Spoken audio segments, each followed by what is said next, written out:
Welcome to Island Baptist Church.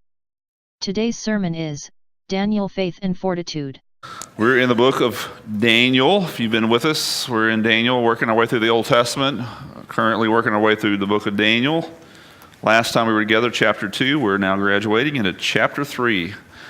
Chapter 3 of Daniel is probably among, if not the most well-known part of Daniel, because who does not know the story of the fiery furnace? Now, maybe you don't. I'm not trying to make you feel bad. That's okay. But if you don't know the story, you need to know the story. It's awesome. Amazing story. Faith, fortitude. These guys are just something else. And I don't recall when I first learned this story. I was raised in church, and so this is one of the first things I learned as probably a pre-K before I could ever read. And because it's such an amazing story, teaches such an easy lesson, has great deep doctrine in it nonetheless, and something definitely to please everyone for sure.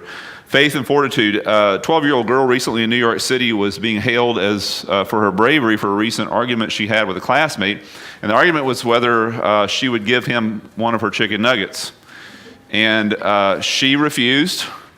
Which, of course, if I buy a 10-piece, I'm going to eat all 10.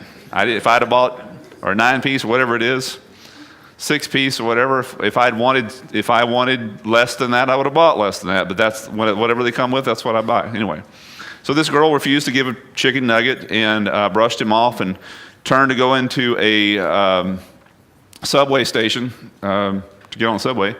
This little boy follows her in there. This is a classmate, junior high classmate, pulls a gun on her. Puts it to her head. She slaps it away, says, "No, you cannot have one of my chicken nuggets," and goes off. The reason why they know this happened because it was all in surveillance. And later on, the police arrest this kid for armed robbery or attempted armed robbery. And the little girl is hailed as a hero of bravery. I'm just not sure. I mean, I love chicken nuggets, but I'm just not sure if. I'm thinking if you're going to point a gun at me, you're going to have to be welcome to my chicken nuggets. If you just need them that bad. But it begs a question, and certainly our topic today, our place where we are today in Daniel 3 begs a question. What are you willing to lay your life down for?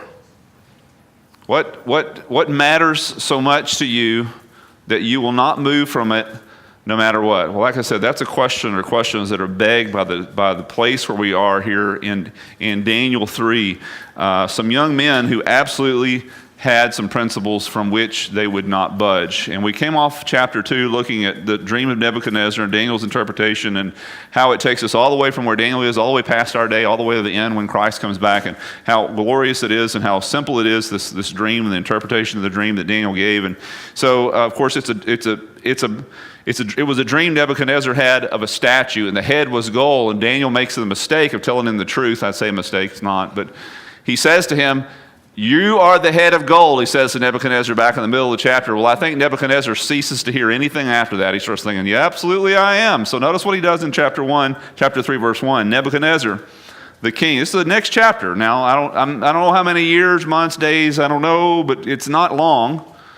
Nebuchadnezzar, the king, made an image of gold, the height of which was 60 cubits. So that's pretty high. I'll talk about that in a second. 6 cubits wide. Set it up on the plain of Dura in the province of Babylon. Now, he makes this god of himself. I'm the god. You're going to be bowing down to it, as we're going to see. But he apparently forgets what he says all the way back here. Just look at the previous chapter. Look at verse 47. It's like 3 verses back, as far as the way the book goes. 3 verses back, he says this to Daniel. This is after Daniel interprets this incredible dream that God gives him. He says to Daniel, "Surely your God is the God of gods and the Lord of kings, and a revealer of mysteries, since you have been able to reveal this to me." So he's all about God 3 verses before, and now he's turned himself into a God. Like I said, just like a typical male, he only hears certain things, and and only the good stuff, right? And so here he goes, making a statue of himself out of solid gold, and it's not a little statue. He builds this statue.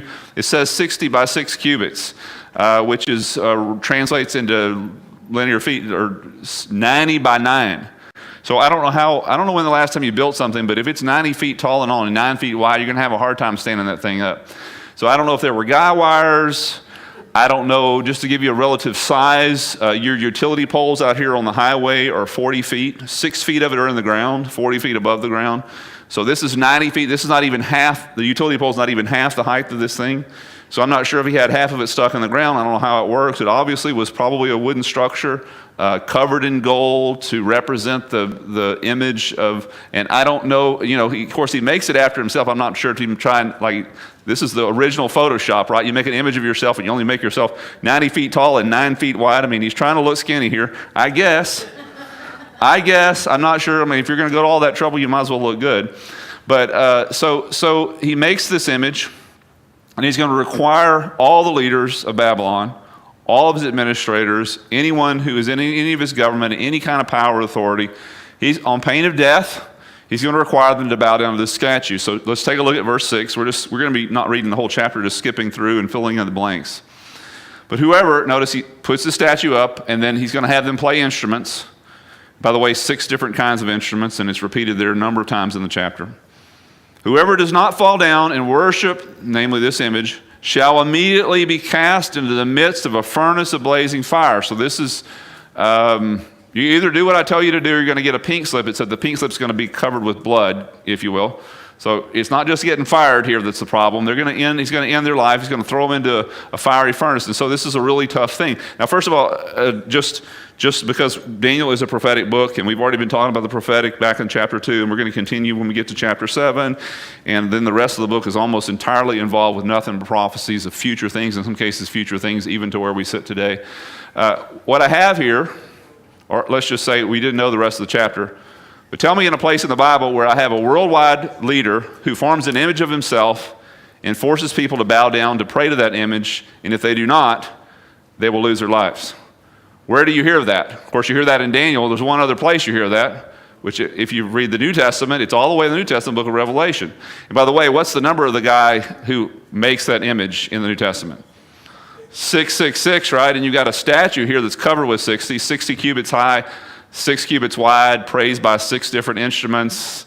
Either you say, well, this is a really big coincidence, or you have to say this is a foreshadowing in the Old Testament of this same event. And I would submit to you that's what you got going on here. Because we have some miraculous stuff going on here. First of all, a king who decides he's going to kill these Jews, and does he do it? Nah, if you read the story, he's not effective. These young men refuse to bow down. They go into the fire, but the fire has no effect of them. And then in addition, no one asks this question, why is there only 3? Is there not Daniel, Shadrach, Meshach, and Abednego? Where's Daniel?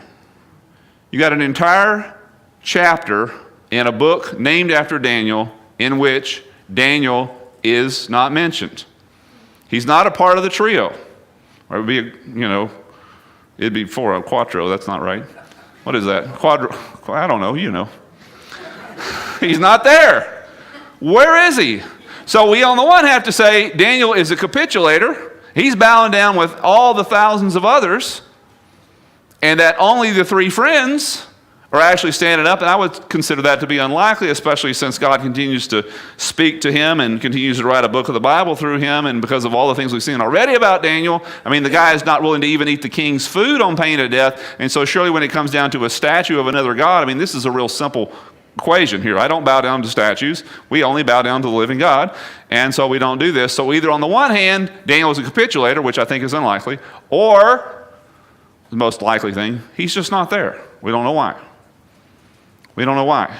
But Daniel isn't there, and there's a reasonable sense for it, and we're going to get to that in just a second, but there's a prophetic sense in that in 2. So I've got a group that goes through the fire, 3 of them that aren't burned, and then I have one, a part of the group, that never goes into the fire. What do you have in the New Testament? You have a tribulation in which a group of people go through, they're Jewish and otherwise, who survive because of God's grace, the tribulation, and you have a group that's taken out beforehand in a thing called the rapture. Could this be a foreshadowing of that event? I'll let you decide. That's my opinion, that it is. And if you decide differently, then everyone has the right to be wrong, and I give you that privilege. So, no. I'll be dogmatic about stuff the Scripture's not dogmatic about. I'm just putting out there a suggestion. The Bible is definitely deeper than maybe you thought. It's certainly deeper than I ever thought. And so we can consider those things. But back to the practical here, there is a very practical reason I believe why Daniel's absent in this chapter, because up until now, chapters 1 and 2, Daniel's been the leader. He's been the guy who decided we're not going to eat this food, and his friends went along with him. He's been the guy through whom God interpreted the dream in chapter 2. He's been the guy that went back to his friends when he says, either we interpret the dream and tell the king what the dream is, or the king's killing all of us, boys. We're having a prayer meeting tonight. So he's always been the leader. So there may be something in our heads that say these friends are sort of just on the coattails of Daniel, and Daniel is an incredibly faithful young man, but these other three are sort of B class, if you will. Well, now we have God setting aside Daniel for an entire chapter, showing us what's really going on in the heart of these young men. They're just like him. He's the star, if you will, but these guys are no less quality than he is. So we have a whole chapter in which they're able to stand out as being hearts to God and literally laying their lives down for the sake of the things that they believe in. And so theirs is certainly an amazing story. So he says you're going to bow down to them, and of course to the statue. Of course they don't. They're the only three that don't. And I would suggest to you also, don't misread this. And when I say misread this, because it's very unlikely that Daniel and his three friends, Shadrach, Meshach, and Abednego, were the only Jewish young men taken into exile and trained. In fact, it says that he took a number of the children of the leading men, these young men, took them to Babylon, had them trained in the languages and the culture and the mathematics and the government and all the stuff so that he could put them in positions of leadership. He did this in every kingdom that he conquered. He didn't just get 4 out of Jerusalem. He got a bunch, maybe 100 or more. Where are these guys? So we know the story of Daniel, Shadrach, and Meshach, and Abednego. Where are the other 99? Where is their hearts? Well, we don't know how many there were, but I would dare say there were just 4. And the reason why we don't know about the rest of them is because there's no story in them. They have no fortitude. Whenever the king said, eat my food, they said, okay. Whenever he said, bow down to a statue, they said, okay. There is no story to tell because their story is just like the rest of ours. They're yellow. They have no spine. They have no fortitude. They don't stand up for God. They don't know what's right. And so there's no story. There's no story. The reason why there's a story for these young men is because they stood and did what was right, and we're here. That's the reason why they're in the Bible, because we're supposed to learn from them and not from the others. So they don't bow, and it says in verse 8, for this reason, tattletales come. Certain Chaldeans came forward and brought charges against the Jews, and here's the charges, verses 12 and 13. There are certain Jews, speaking to the king, whom you have appointed over the administration of the province of Babylon. He just did that in the last chapter. So Daniel interprets the dream. He raises Daniel to the position, effectively, of prime minister over all of Babylon. We're talking about a 22, 3-year-old Jewish boy. Sorry if you're that age. I mean, you're a boy now to me. I thought that was real old when I was that age, but you're not that anymore. Puts him in charge of the whole kingdom. Daniel brings these other friends up saying, listen, they're part of my entourage. They're great guys. You're going to love them. He promotes them to these administration over the city of Babylon itself. And so they're complaining, saying, these guys that you promoted, just in the last chapter, if you're reading the book, over the administration of the province of Babylon, namely Shadrach, Meshach, and Abednego. Remember, that's not their Jewish name. That's a Babylonian name. These men, O king, have disregarded you, and they do not serve your gods or worship the golden image, namely worship you, that you have set up. Then Nebuchadnezzar, in rage and anger, gave orders to bring Shadrach, Meshach, and Abednego, that these men were brought before him. These were the kids that he had just promoted. He trusted them. He thought they were going to be awesome. They had never been anything other than awesome in his administration. But now he gives a command that they are not willing to keep. And so he's super upset about it. So he brings them in front of him, and he gives them another chance. He didn't see him apparently, so he couldn't say for a fact that this is what happened. So he questions them and says, did you actually do this? He says, as a matter of fact, I'm going to give you another shot. I'm going to have all the instruments played, and we're going to allow you to have a personal time of bowing down in front of this statue. And if you do this, then we'll consider everything that you've done prior to this to be ineffective. You're going to keep your jobs. You're going to keep your heads. You're going to keep your lives. And we'll wipe the slate clean, if you will. So he brings them in front of him, gives them a chance, and here's their answer to the proposition. They're going to keep their jobs? They are not. Look at verse 16. Shadrach, Meshach, and Abednego answered and said to the king, O Nebuchadnezzar, we do not need to give you an answer concerning this. May I suggest to you, it sounds kind of rude, doesn't it? Now, first of all, if you're going to talk rude to your boss and your job is on the line, you should also be having in your hip pocket somewhere else to work, because it's going to be your last day. And if your boss also is not talking about just firing you, but throwing you in your firing furnace, you better have your ducks in a row. You better know it shouldn't be just because you don't like the way he's leading things around here, so I'm just going to get thrown in the fire furnace. Well, that's not what they're doing. Now, then also, I would say this.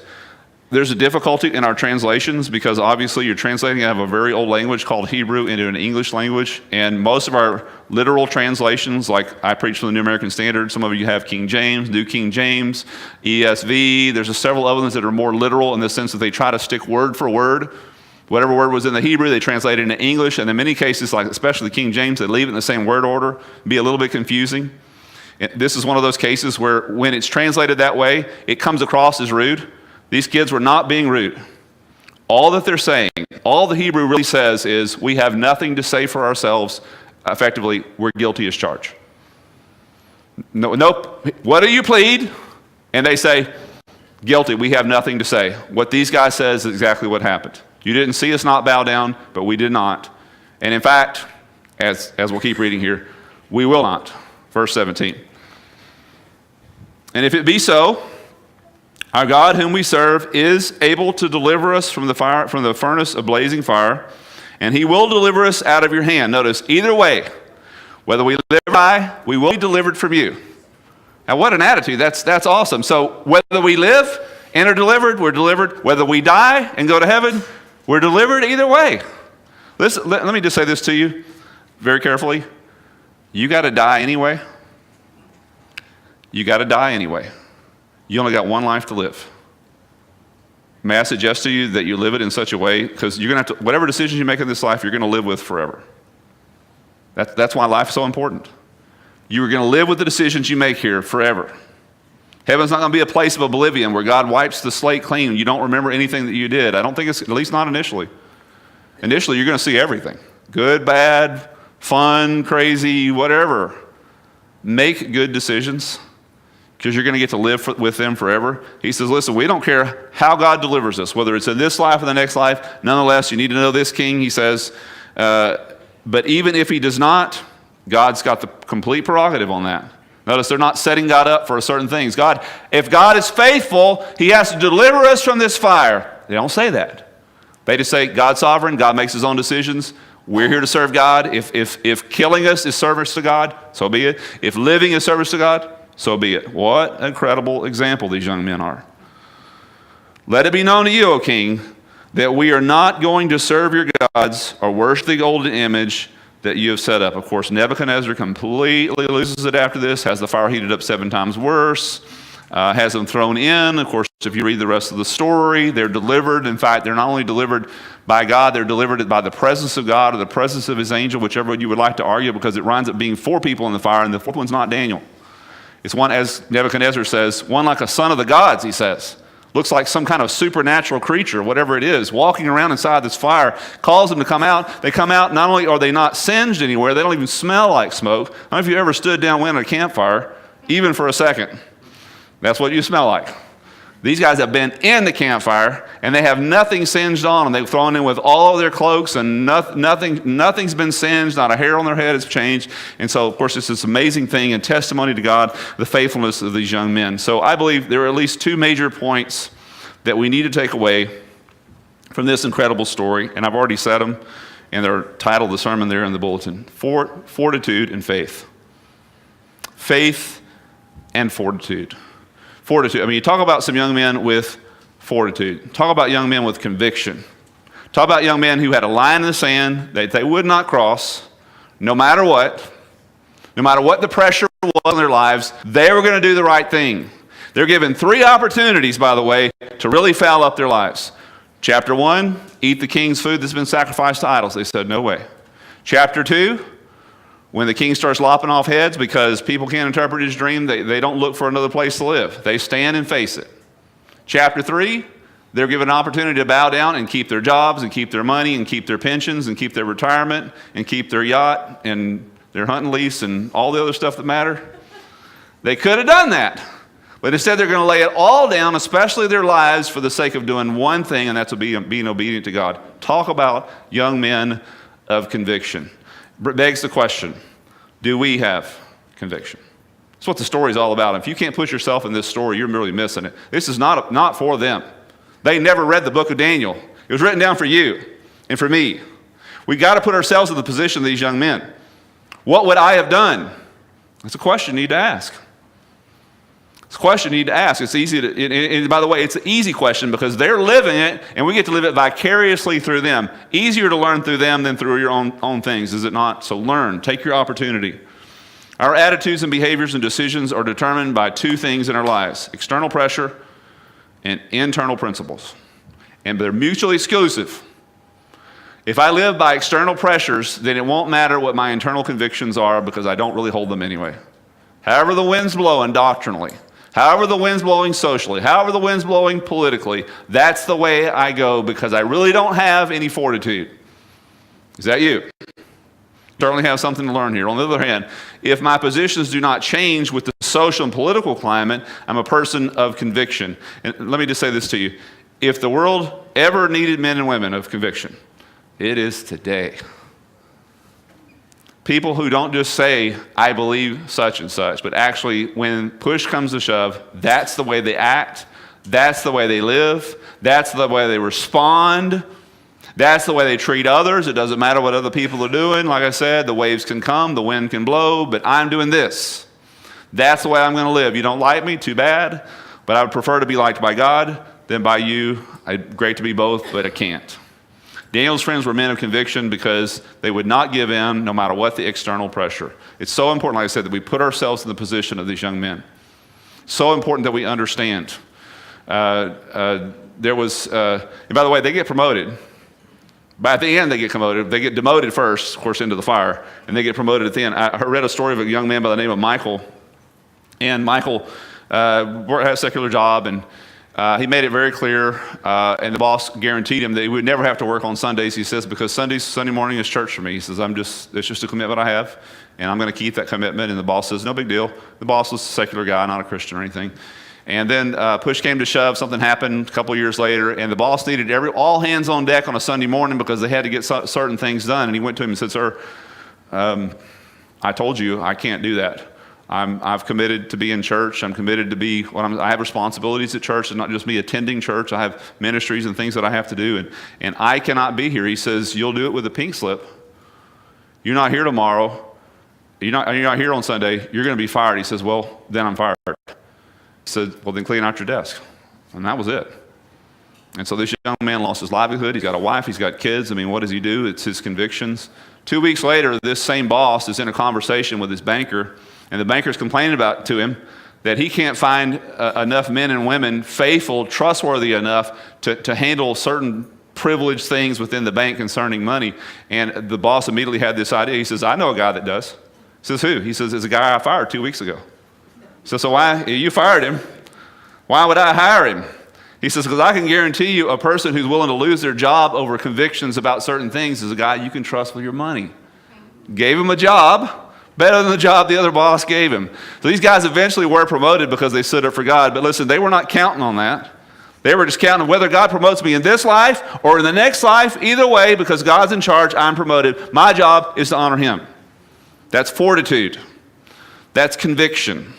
A guy by the name of Studdert Kennedy was a pastor in England prior to World War I, and then was drafted into the army at the beginning of World War I and went into serve in the trenches with his fellow soldiers as a chaplain in World War I. He writes this letter back to his young son, his wife and his young son, and this is what he says to his son. I think it's incredible. He says, the first prayer I want you to pray for me, son, is not, God, keep daddy safe. He says, that's not the first prayer I want you to pray. He says, the first prayer I want you to pray is this, God, make daddy brave. And if daddy has hard things to do, make him strong to do them. Then he goes on to say this, listen. He says, because son, life and death don't matter as much as right and wrong. How incredibly important that message is. Life and death don't matter near as much as right and wrong. You're going to die anyway, whether now or later, but you're going to live forever with your decisions. Life and death don't matter near as much as right and wrong, son. A daddy dead, he says, is daddy still. But daddy dishonored before God is something awful. What an incredible thing. Our world needs people who will draw their convictions from their time in prayer before God and their time listening to God, and who are not afraid of any pressure from the outside. No fears, changes. So our first lesson we learn from these young men is, of course, a lesson of fortitude, and what an amazing lesson it is. The second lesson we learn is a lesson of faith. Of course, these things still go together, but there's such an incredible, we really, really need a lesson on what faith is, because so much is under the heading of faith. There's a whole lot of knuckleheads and weirdness stuff going out there, and a lot of false religion that's under the heading of faith. And I say that to say there's a lot, everybody thinks, well, any faith is good. No, it's not. Faith for the sake of faith is worthless. Faith is only as value as that which you have faith in. Faith, its only place value comes from. Here's an example of faith that's not good. In their book called We Let Our Son Die, what a title. We Let Our Son Die, Larry and Lucy Percy recount the tragic story of a misguided faith. Watching televangelists, I told you to turn them people off and quit sending your money to them. They're teaching false doctrine. Nowhere does it say that God will prosper you financially every single time, or God will make you healthy every single time. So God will prosper you and make you financially wealthy, and yet Jesus dies at 33, and when they divide everything that he has, he only has an inner garment and an outer garment to his name. No house to live in. But somehow you're the exception to the Son of God, I guess, according to these crazy televangelists. I just saw one on somewhere, one of your Facebook posts, the guy's asking for $56 or $96 million to buy a jet because he believes that that's what God wants him to do. So I'm not asking, I'm just asking for an offshore boat. I'm not asking for stuff like that. I mean, please, that guy just embarrasses the whole, just a simple $100,000 to go offshore, just asking for free fishing. That's all I'm asking.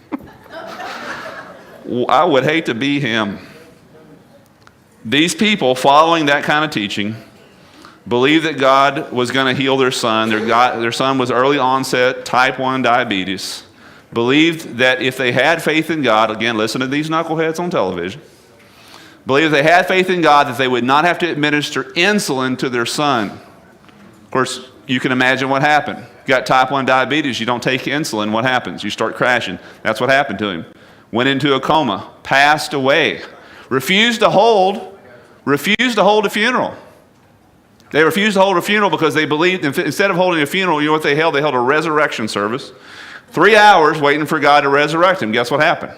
Nothing. The kid was dead. They refused to even acknowledge his death for a full year until they were arrested for all the right reasons and put in jail for child abuse. Because they believed sometime that God was going to resurrect their son. Because they believed if they let up at their faith at all, that was a mistake. And what the mistake was their faith. Let me just say this to you. Faith is not faith unless it's biblical. It's not. Faith is not faith unless it is what God says it ought to be. And here's one of the things that it's not. Faith is not faith in faith alone. Faith is the effectiveness of our faith is not how strongly we are convinced ourselves of any particular outcome. I believe it's going to go this way, and that's what real faith is. Not necessarily. Your son comes to you and says, because you're a good dad, I believe that you're going to buy me a new car. And it's going to be red, and it's going to have all this stereo system. And not only that, Dad, because you're a good God, I believe you're going to deliver it next Friday. Next Friday comes, what's going to happen? If it was on my list because he came to me that way, that's the reason why it went off the list right there. You going to talk to me like that? Over. Done. I wanted to bless you, but I can't. Because you think somehow, who's the dad here? Who's in charge? He thinks you're in charge of my money? You're not. I give you what I want to give, right? What makes you think that when you present your list to God on Sunday morning or whenever you pray to him, hopefully every day, that is a list of to-do lists for God? It's not a list of orders for him. That's not what prayer is. Yes, does God want you to present your request to him? That's obvious in the scriptures. But every end of the bottom of the list always ought to be, nevertheless, not as I will. You're the dad, but as you will. You're the one in charge. I serve you. You don't serve me. You tell me what to do. I don't tell you what to do. Prayer's not a process in which you tell God what his checklist is going to be today. Really? You don't really think that, do you? Likewise, biblical faith is not faith in faith itself. It's not your ability to convince yourself of any particular outcome. Instead, it's sitting down and say, whatever God has for me, because he's a good God, and he is. He doesn't have to do another thing good for you. He still remains good. Because God is a good God, I'm going to trust him with outcome. Let's put ourselves in the position of these three young men, which, as I said, we desperately need to do. These three young men could have believed with all their hearts that Nebuchadnezzar nor any of his officials would have not seen them when they didn't bow down. We're just believing that when we don't bow down, that no one's going to see us, that they're all going to be blind. Is that what happened? Well, maybe they were praying that. Now, there's nothing wrong with praying that. But to say that God has to stick to that makes you God and him your servant. That is not faith, y'all. That is messed up. We can ask God that, but when God doesn't come through, what do we say? He's the Lord. He knows what he's doing. He's got something better planned. So let's say they said, well, then they would be unable to throw us into the fire, because fire, every time they throw us in there, God, the breath of God is going to blow out all the flames. Now, could have God blown out the flames? Certainly, he could do that. God can do anything. You can pray and ask God to do that. But does God have to do that in order to be good? He does not. What actually happened? They got saw. They got thrown in. The fire was just as hot. Nevertheless, God delivered in a way that they could have never imagined. So you're giving God a checklist of stuff that he's supposed to do, and God's got something on his list that says, I got something bigger than all this stuff for you, and you're going to skip that, so that you're going to tell God to keep your list. You're going to miss out on who God really is. That is not faith. That is, like I said, telling God what to do. And I would suggest to you that he's not going to respond real well to that. It's just not any more than I would as a father, you telling me what to do if you're my son. Let's take a brief look, by the way, at the faithful. Here's the list of the faithful from the New Testament. This is a list from the Old Testament of those who, in the things that they did because they believed God. And part of this list, I don't put it on there, but part of the list is these three guys being delivered from the fire. Here's all the things that God did on behalf of people who trusted him. This is an awesome list. By the way, this is the part of the list I always want to be a part of. Here's the reason why. By faith, they conquered kingdoms. I want to do that. They performed acts of righteousness, obtained promises, shut the mouths of lions, quenched the power of the fire, escaped the edge of the sword. From weakness were made strong, became mighty in war, put foreigner armies to flight. Now, the televangelist part of me wants to tell you that every time you pray, this is how it's going to turn out. But the biblical part of me will tell you that it's really up to God. Does it turn out this way? Clearly it does. Does it turn out every time this way? Clearly it does not. Notice where we are in the chapter, Hebrews chapter 11. A couple of verses later, same faith, same trust, same God who's being good to the same kind of people. He's good whether he gives you what you want or whether he gives you what you don't want. He's still being good.